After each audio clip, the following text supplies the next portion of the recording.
Thank you. Thank you all. Well, first of all, I want to thank, please, thank you guys. Take your seats.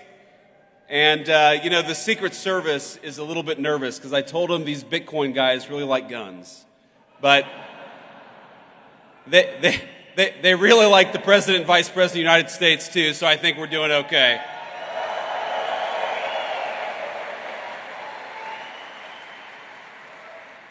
So I first have to thank David Bailey, grateful for everything that you've done for the Bitcoin community. Thanks in particular for what you did for me and the President, helping us get from candidacy to the White House, because we've done, I think, a lot of good in the past 120 days, and I don't think we could have done it without David's support. I want to also thank the Winklevoss brothers, Tyler and Cameron. These guys are out here somewhere. Who, I got to say, Tyler and Cameron, I think really helped break the dam in Silicon Valley. Because if you remember, you go back to June or July of last year, it feels like forever ago. It's not even a year ago, where Silicon Valley, people would whisper in private that they were going to support Donald Trump for president. They would talk about the fact the Democrats had gone too crazy. We had to get Gary Gensler the hell out of there, but they weren't quite willing to say... at least not publicly, that they were going to take the big step and support Donald J. Trump.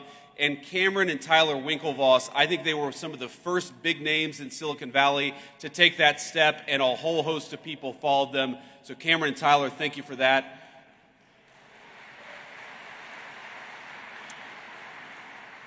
And of course, I want to thank the good people at Coinbase, the organizers of this event, and everybody who made this incredible event possible. It's great to be here with Bitcoin at 108,000, at least when I checked this morning, and as Vice President of the United States. It's great to be here.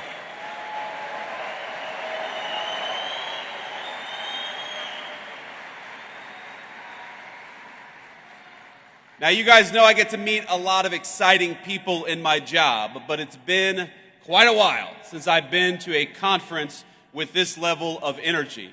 I mean, hell, you guys came out here at 9 a.m. after a long night, I'm sure, in Las Vegas. You can't do that without a lot of good energy.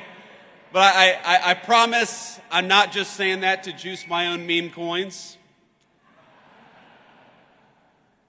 But I think it's wrong, actually, to call this just a conference. This isn't a conference of people. This is a movement, and I'm proud to stand with you here today.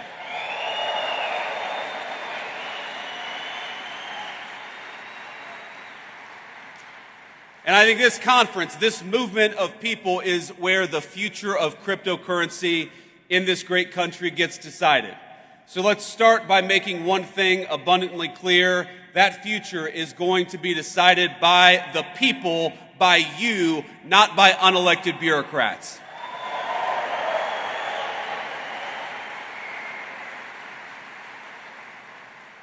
Now, as you all probably know, you've got a star-studded lineup here today, including several of my colleagues in the Trump administration.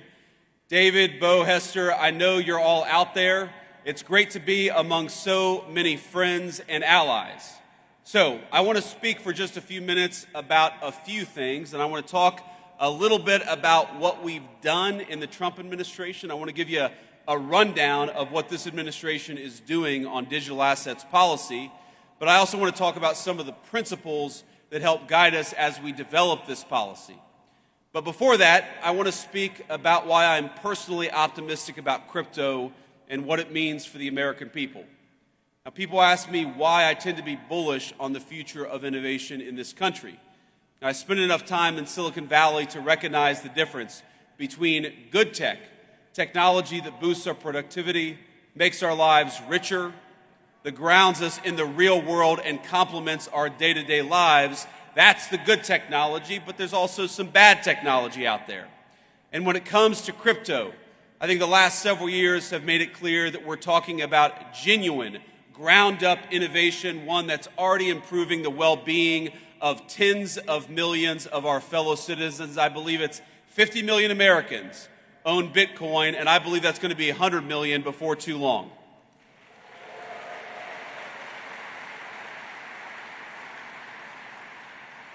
But it's not just about Bitcoin and about the value that's been generated, the wealth that's been generated by so many millions of our fellow citizens. Through decentralized finance, crypto has transformed how Americans transact with one another. It's expanded access to banking for many who may not otherwise have had it.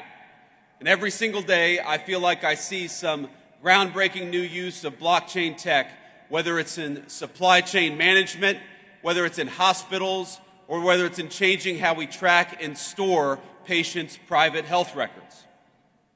But for each of these new forward-looking applications, I also feel like there's an incredibly conservative element to crypto technology, and that's as a hedge. Crypto is a hedge against bad policymaking from Washington, no matter what party is in control. It's a hedge against skyrocketing inflation, which has eroded the real savings rate of Americans over the last 4 years.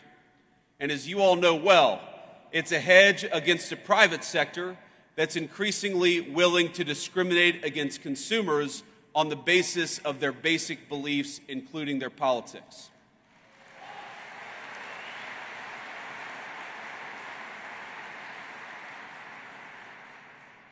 That includes, of course, debanking users for Second Amendment advocacy or for ties to the first Trump administration. In Canada, the government did the same to kill those big truck driver protests in 2022. Less than a week later, they succeeded. The protests were over. But maybe most importantly, I see crypto as a hedge against one of the most dangerous trends in the digital era in both the public and private sectors. And that's of elites who, rather than innovate themselves, prefer to simply take over and co-opt cutting-edge technologies to assert their control over other people.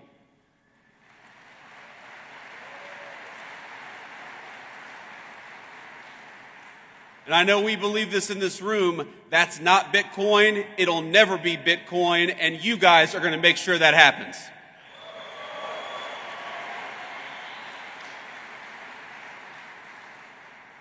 But as you know, there's a new sheriff in town because after 4 years of mistreatment and outright hostility led by Democrat regulators, lawmakers in this country have a choice. Will we lead our nation into a future of financial sovereignty, of innovation, and of prosperity, or will we let unelected bureaucrats and foreign competitors write the rules for us? And I'm here today to say loud and clear, with President Trump, crypto finally has a champion and an ally in the White House.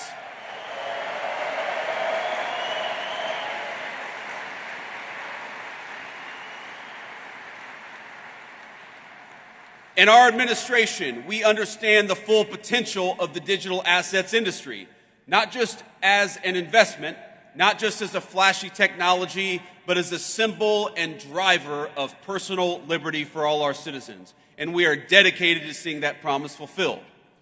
The way that we see it, the people in this room are the digital pioneers of the American economy. And that's why our administration is doing something a little unusual in Washington. We're listening to all of you as you blaze the trail of innovation.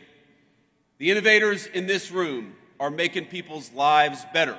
You're pushing boundaries and solving problems, injecting unprecedented transparency into how we do commerce.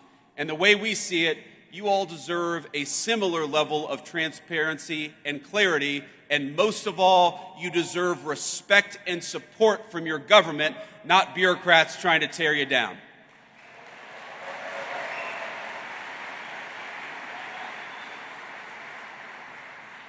Now that means a few substantive concrete steps, and of course the first and most important of those steps is straightforward. We've got to clean up the wreckage that the last administration left us, and since day one, that is exactly what we've been trying to do. Our administration, we prioritize eliminating the rules, the red tape, and the lawfare that we saw aimed at crypto by our predecessors. We're ending the weaponization of federal regulations against this community. To put it simply, Operation Chokepoint 2.0 is dead, and it's not coming back under the Trump administration.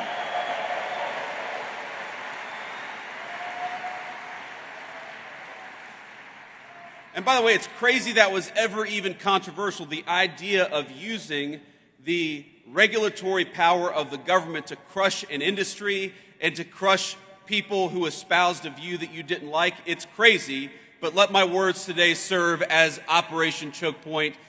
Let me serve as its obituary. Now this is my vow to every single person here. You will never see this administration trying to handicap your community or diminish the impact it's had on the economy. Instead, we reject the Biden administration's legacy of death by 1,000 enforcement actions. We reject regulators. Maybe the most important thing that we did for this community, we reject regulators and we fired Gary Gensler, and we're going to fire everybody like him.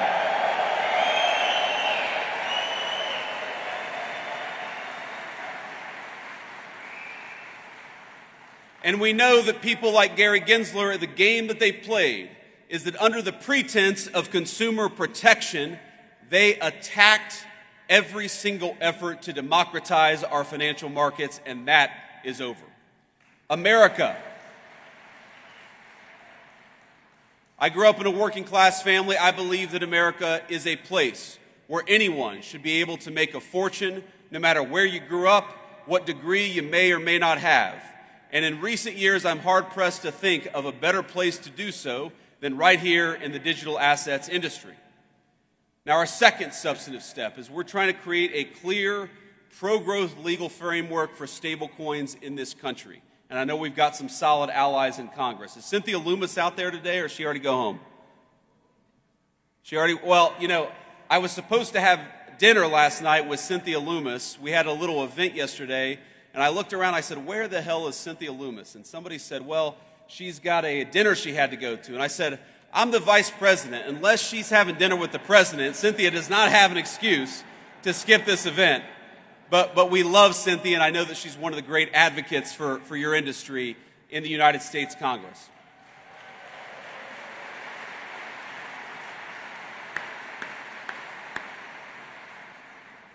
Now, I know, led by Cynthia and other great legislators, Congress is hard at work getting the Genius Act passed and across the president's desk as quickly as possible. And that's an important step.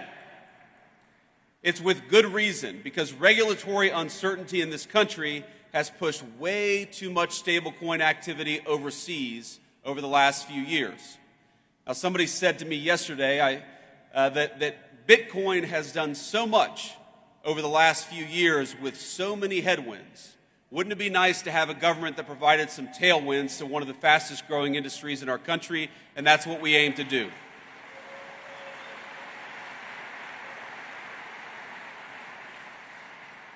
And once the Genius Act is enacted, it's poised to vastly expand the use of stablecoins as a digital payment system for millions of our fellow Americans. It will also protect coin holders and inject further transparency into the market. And let me be emphatic on one other point. In this administration, we do not think that stablecoins threaten the integrity of the United States dollar. Quite the opposite.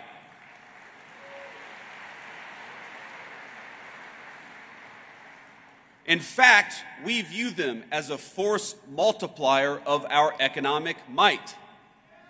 Dollar-pegged stablecoins, particularly once Genius is enacted, is only going to help the American economy, and it's only going to help the American dollar.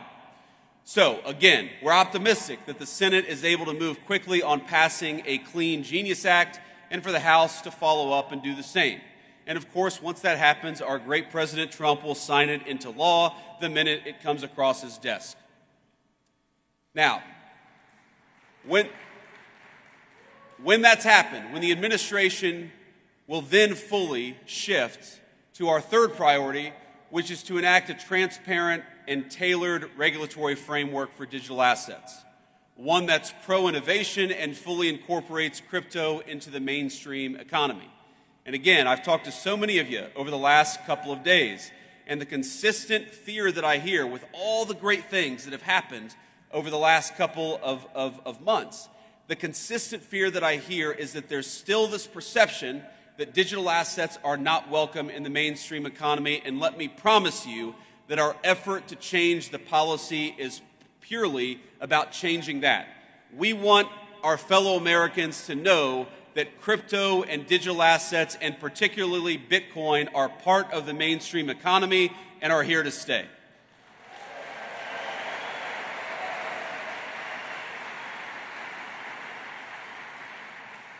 Now, we think the way to do that legislatively, because again, I hope that our party is in charge for a long time, but nothing is ever guaranteed in politics.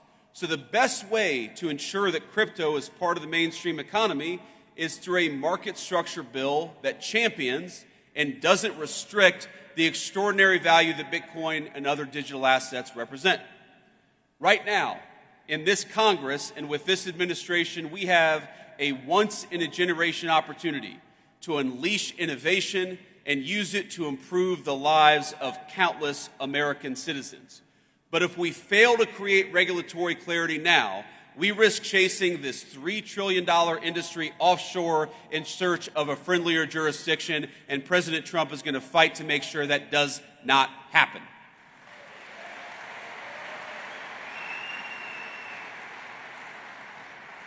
Think about this. By locking in smart, pro-innovation rules of the road, we can also make sure that Democrats or anybody else never wage another war on the crypto community.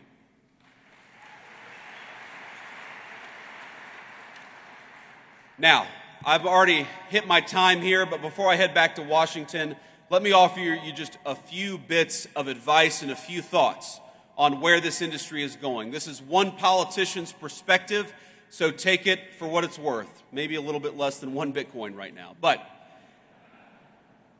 let me say a few things. First of all, I remember when I ran for Senate, the first time I'd ever entered politics back in 2022. And one of the frustrations, honestly, that I had with the crypto community as a person who was one of the only people running for office who actually owned Bitcoin, and I still own a fair amount of Bitcoin today.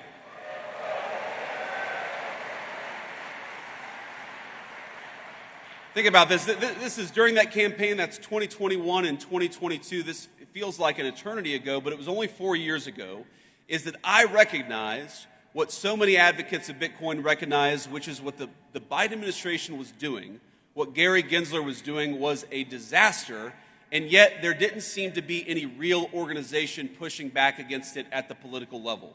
And let me say that part of the reason that I'm standing here, part of the reason that Bernie Moreno defeated Sherrod Brown in the Senate campaign last year is because you guys got organized and got involved in American politics, and I'm grateful to you for that.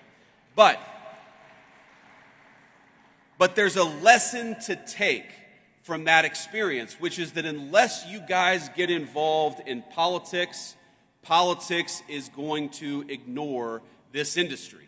Now, you took a big step in 2024, and I'll tell you, every victory that we win, it's only a provisional victory. You know, one of my great mentors in Silicon Valley always told me that, Bitcoin, that the crypto community was about exit and artificial intelligence was about voice. Well, I know that a lot of people in 2024 in this community chose voice. You chose to speak up and you chose to get involved, and I believe you changed the direct trajectory of our country because of it. But you got to keep on choosing voice. Bitcoin, of course, people call it digital gold. But while Bitcoin is digital, none of you are. None of us are. What happens in the world of politics, what happens in the world of bureaucracy, it will affect even the most transformational and valuable technologies if we don't make the right decisions. So the first piece of advice, the first thing that I'd ask you is to take the momentum of your political involvement in 2024 and carry it forward to 2026 and beyond. Don't ignore politics, because I guarantee you, my friends, politics is not going to ignore this community, not now and not in the future.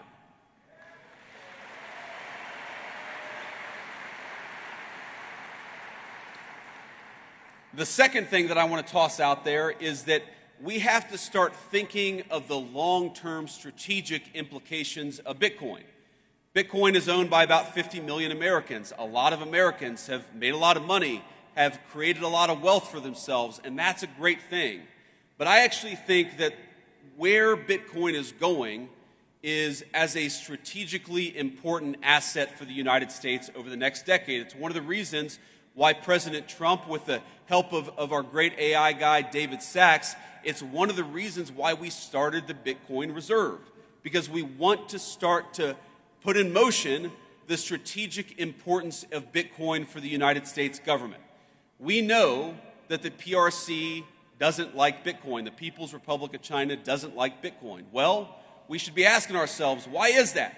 Why is our biggest adversary such an opponent of Bitcoin? And if the Communist Republic of China is leaning away from Bitcoin, then maybe the United States ought to be leaning into Bitcoin, and that's one of the things that we're going to be doing.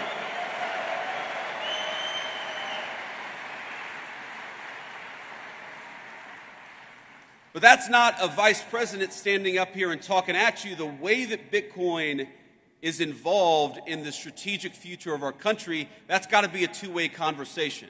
And so when I talk about getting involved in politics, one of the things that you guys got to do is continue to give us feedback and continue to tell us the ways in which Bitcoin can play a positive role in the strategic future of this country.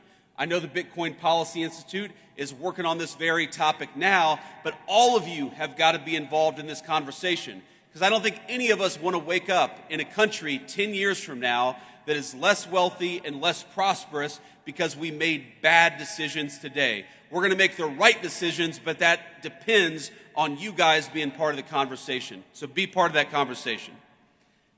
And here's the third thought that I want to leave you with. You know, one of the ways you hear this stated is that crypto is fundamentally a conservative or right-leaning technology, and artificial intelligence is fundamentally a left-leaning or a communist technology. Now, I think that overstates things a little bit in both directions, but there's a fundamental element of truth to it. Now, I haven't been involved in the day-to-day operations of a technology company in about 4 years since I entered politics for the very first time. But what I've noticed is that very smart right-wing people in tech tend to be attracted to Bitcoin and crypto, and very smart left-leaning people in tech tend to be more attracted to AI. Again, that's a gross generalization, it's an overstatement, but there's an element of truth to it. But what I'd ask you all is to remember that what happens in AI is very much going to affect, in good and bad ways, what happens to Bitcoin. And of course, what happens to Bitcoin is very much going to affect what happens in AI. So, while this is certainly a Bitcoin conference, and I know we're all proud of what you guys have accomplished over the last 10 years, my final piece of advice is to make sure you're keeping tabs on and staying involved in what's happening with artificial intelligence, because I don't want Bitcoin to be negatively affected by what happens in AI, and most importantly, I don't want America to be negatively affected by what happens in AI. And the best way to ensure that smart people are at the AI conversation is to ensure that Bitcoin is part of the artificial intelligence conversation. Our administration is committed to it. I want you guys to be committed to it as well.